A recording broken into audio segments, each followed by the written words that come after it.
আসসালামু আলাইকুম, আমি সাদিয়া আফরিন। আপনাদের সবাইকে ওয়েলকাম করছি আমার আজকের ভ্লগটি দেখার জন্য। আশা করছি ভালো লাগবে। যদি ভালো লাগে প্লিজ লাইক, কমেন্ট এবং সাবস্ক্রাইব করে পাশেই থাকবেন। তো সকালে ঘুম থেকে উঠে একটু নাস্তা খেয়ে নিচ্ছি আর বাচ্চাদের জন্য একটু নাস্তা বানিয়ে নিচ্ছি। ওদের খাবার দিয়ে আমি ঘরের টুকটাক একটু কাজ করব ভেবে চিন্তা করেছিলাম। তো এদিকে কিছু কাপড় হয়ে গিয়েছিল, ওয়েদারটা বেশি একটা ভালো নয়, এই জন্য অনেক কাপড় জমে যায়। তো কিছু কাপড় দিয়ে দিচ্ছিলাম ওয়াশিং মেশিনে। আর মোটামুটি ভালো আবহাওয়া দেখে একটু বাইরের দিকে বের হয়েছি। এটা হচ্ছে আমার গার্ডেন পিছনে। তো মোটামুটি ভালো মনে হচ্ছিল, কিন্তু বাইরে নেমে দেখি বাতাস আছে অনেক। গাছগুলো নড়াচড়া দেখে বুঝতেই পারছেন।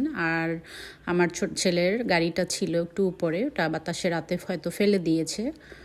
তো চিন্তা করলাম যে দেখি টুকটাক কী কাজ করা যায়। আর আমার আপেল গাছটার দিকে একটু নজর দিচ্ছিলাম। মাশাল্লাহ অনেক আপেল ধরেছে। ইনশাল্লাহ যদি আল্লাহ খাওয়ায় তো খাওয়া যাবে। তো ফাঁকে ফাঁকে দেখছিলাম কিছু পোকাও হয়ে গিয়েছে আর নিচেও কিছু পড়েছে। তো এদিকে একটু ঘুরে ঘুরে দেখছিলাম। আসলে যারা প্রথম দেখেছেন আপেল গাছ তাদের জন্য ভিডিওটা আসলে করলাম। অনেকেই হয়তো প্রথম দেখেছেন। আমি হয়তো এই দেশে আসার পরে অনেক দেখেছি, কিন্তু আমার গাছে এই প্রথমবারের জন্য এতগুলো আপেল ধরেছে। আগেও একবার হয়েছিল 2টা না 3টা, শুধু এইবারই থোকা থোকা হয়েছে গাছে। প্রত্যেকটা ডালে ডালে হয়তো ক্যামেরায় অতটা ভালো বোঝা যাচ্ছে না, কিন্তু প্রত্যেকটা ডালেই এভাবে করে থোকা থোকা হয়েছে। আর এটা হচ্ছে নাশপাতি গাছ। নাশপাতি গাছে নাশপাতিও ধরেছে। নাশপাতিটা অবশ্য থোকা থোকা ধরে না, এভাবে সিঙ্গেল সিঙ্গেল ধরে। এই প্রথমবারের জন্য আমি এটা এত কাছ থেকে দেখলাম। তো কখনো আগে এইভাবে দেখিনি নাশপাতি গাছে নাশপাতি ধরা। তো যাই হোক, আগাটা মনে হচ্ছিল একটু লাল হয়ে গিয়েছে। আর এটা কি নষ্ট হয়ে গিয়েছে না, এইভাবেই এটার বিভিন্ন জাতের বা বিভিন্ন টাইপের আসলে হয়ে থাকে। তো আমার মেশিনটা বন্ধ হয়ে গিয়েছে, আমি কাপড়গুলোও রোদে শুকো দিয়ে দিয়েছি। কিন্তু এমন একটা অবস্থা, কতক্ষণ বাতাস হচ্ছে, কতক্ষণ মেঘ হচ্ছে। তো চিন্তা করলাম সামান্য একটু গার্ডেনিং করি, অনেক দিন হয়েছে গার্ডেনিং করা হয় না। তো এইদিকে কিছু লাল শাক লাগিয়েছিলাম এক জায়গাতে জাস্ট পরীক্ষা করার জন্য। ওখানে দেখছিলাম যে লাল শাকগুলো ভালোই হয়েছে। তো আমি একটা বক্স বের করছি আমার স্টোরে এই ধরনের বক্স আছে। ওয়ার্ড্রোপের যে বক্সগুলো থাকে ওইটার মধ্যে আমি কিছু মাটি দিয়ে ওখানেই লাগিয়ে দেব। আর এটা হচ্ছে টপ সয়েল, যেটা এটা আমার হাজব্যান্ড যখন এখানে ছিল তখন কিনে দিয়ে গিয়েছিল আমাকে। যেহেতু আমি যখন বাজার করব আমার সাথে গাড়ি থাকবে না, তো এই জন্য তাকেই বলেছিলাম 2টা কিনে দিয়ে যাওয়ার জন্য। আর আমার এটা লাল শাক ছিল গত বছর অথবা তার আগের বছর কিনেছিলাম।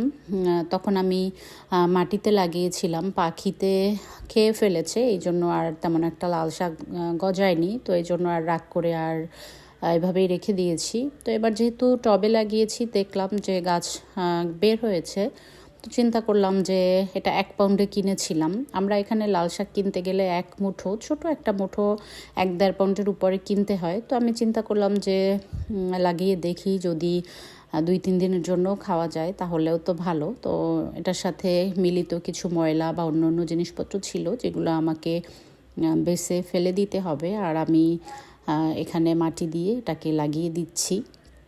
যেহেতু মাটিগুলো বাহির থেকে কেনা, এটাতে একটু সার বা অন্য অন্য জিনিসপত্র আছে, এটাতে আশা করি ইনশাল্লাহ হবে। তো এরপর একটা কালো পলিথিন দিয়ে কিছু 2-1 দিনের জন্য ঢেকে রাখবো।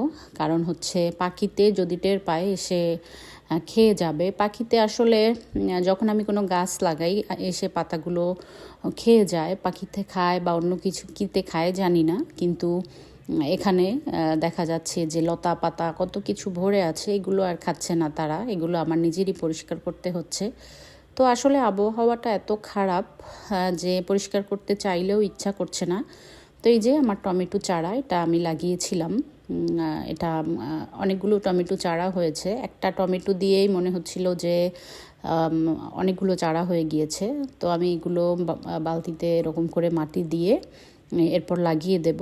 গত 2 বছর মনে হয় আমি গার্ডেনিং করিনি। এর আগে যখন লন্ডনে প্রথম এসেছি, প্রথম ভালোই গাছ লাগাতে ভালো লাগতো। আর এখানে 2টা আলু রেখেছিলাম, তখন আমার কাছে মাটি ছিল না। দেখলাম আলুগুলো পাতা গজিয়েছে, মনে হচ্ছে এটাতেও গাছ হবে। তো নতুন একটা বালতি নিয়েছি, এটা হচ্ছে রঙের বালতি। যেহেতু আমাদের বিভিন্ন ঘরে রং করানো হয়, এই জন্য আমাদের মাঝে মাঝে বিভিন্ন টাইপের রঙের বালতিগুলো এভাবে থাকে।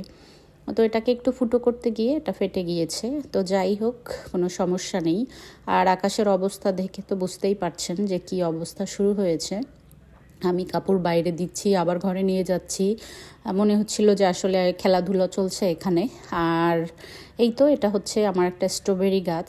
এটা কিছুদিন আজদা দিয়ে 4 পাউন্ডে কিনেছিলাম গাছটা দেখে ওই সময়ই আসলে ভালো লেগেছে, তো ঘরের মধ্যে রেখেছি। তো চিন্তা করলাম একটু বাইরেই নামিয়ে দেই, যেহেতু স্ট্রবেরি গাছ এগুলো বাইরেই হয়। আর এইদিকে আমার মেশিন আবার চলছে, আরও কিছু কাপড় দিয়েছি দেখি, কারণ আমি ওয়েদারে দেখেছিলাম সামনে 1 সপ্তাহ ওয়েদার তেমন একটা ভালো থাকবে না, এই জন্য। তো এইদিকে এটা বাইরে এভাবে চেয়ারের উপরে আপাতত রাখি, দেখি কি অবস্থা, কি করা যায়, কোথাও হ্যাঙ্গিং করা যায় কি না। আমার এখানে কোনো লোহা বা অন্য কিছু নেই, আর যেহেতু আমার হাজব্যান্ডও বাসায় নেই, তাকে যে ড্রিল করাবো সেটাও পারছি না। তো এই তো ওয়েদার আসলে কখনো ভালো কখনো খারাপ, এভাবেই চলছে এই 1 সপ্তাহ ধরে, আরও হয়তো সামনে 1 সপ্তাহ এভাবেই যাবে। তো আমি টুকটাক গুছিয়ে পিছনে টুকটাক কাজ করে পরে একটু সামনের দিকে যাচ্ছি, আপনাদের সাথে আমার গোলাপ ফুল গাছটা শেয়ার করব। গোলাপ ফুল গাছটা আসলে এতদিন সোজা হয়েছিল, এখন 2 দিকে বাঁকা হয়ে গিয়েছে একেবারে, মনে হচ্ছে যে মাটিতে টাচ করছে। আমার এই সাইডটা কেটে ফেলতে হবে, না হলে আমাদের চলাচলের জন্য অসুবিধা হচ্ছে, কারণ গাড়ি থাকলে এখান থেকে আসা যাওয়া, বাচ্চাদের পায়ে আর গোলাপের তো অনেক মোটা মোটা কাঁটা থাকে। তো এটাকে কেটে ফেলবো চিন্তা করেছি কয়েকদিন পরে, ফুলগুলো আস্তে আস্তে শেষ হোক, মায়া লাগে কাটার জন্য। তো এই তো ঘোরাফেরা করছি আর বিভিন্ন কাজকর্ম ঘরের করে নিচ্ছি। আমার ছোট ছেলে খুব দুষ্টামি করছিল একা একা, যেহেতু স্কুল বন্ধ থাকলে তো আসলে বাচ্চারা বাসায় থাকলে নিজেরা নিজেদের মতোই খেলাধুলা করে, আর আমি এদিকে ফাঁকে ফাঁকে একটু গার্ডেনটা পরিষ্কার করে নিচ্ছি। ঘাস নেই আমার বাগানে, কিন্তু অনেক লতাপাতা আছে, লতাগুলোর জন্যই বেশ খারাপ লাগে। আর এটা হচ্ছে না আমার নাম না জানা একটা গাছ, অনেকবার শেয়ার করেছি, হয়তো মালটা অথবা কমলা অথবা মালটা এই ধরনের কিছু। এই যে দেখা যাচ্ছে ছোট ছোট লাল শাক গজিয়েছে, আমি এরকম করে জাস্ট ফেলেছিলাম, যেহেতু আমার লাল শাকের বীজটা অনেক পুরাতন ছিল। তো চিন্তা করলাম আগে দেখি, যদি হয় তাহলে তো ভালোই। আর এখানে আমি টমেটোও লাগিয়ে দিয়েছি। তো টুকটাক কাজ করার পরে আমি লাঞ্চে কিছু বাচ্চাদের জন্য বানাইনি, কারণ ওদের বায়না ছিল বাইরে যাবে, পিৎজা খাবে। তো আমি যেহেতু আমার ছেলের পায়ে ব্যথা, ওকে নিয়ে তো আর বাইরে যাওয়া সম্ভব নয়, এই জন্য আমি হেঁটে হেঁটে যাচ্ছিলাম পিৎজা আনার জন্য।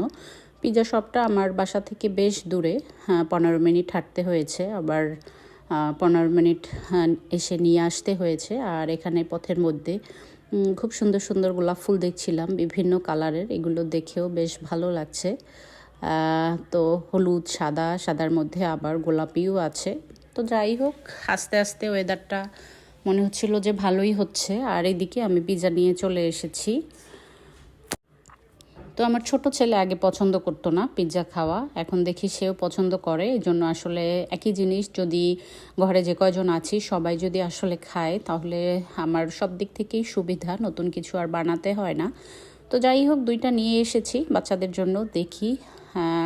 আর অনেকগুলো গার্লিক সসও দিয়েছে। পিৎজাটা বেশ মজা, এটা হচ্ছে আমাদের কাছাকাছি এখান থেকেই। তো আমরা পিৎজা খাচ্ছি, আপনাদের কাছ থেকে বিদায় নিয়ে নেই। ভালো থাকবেন সবাই, আল্লাহ হাফেজ।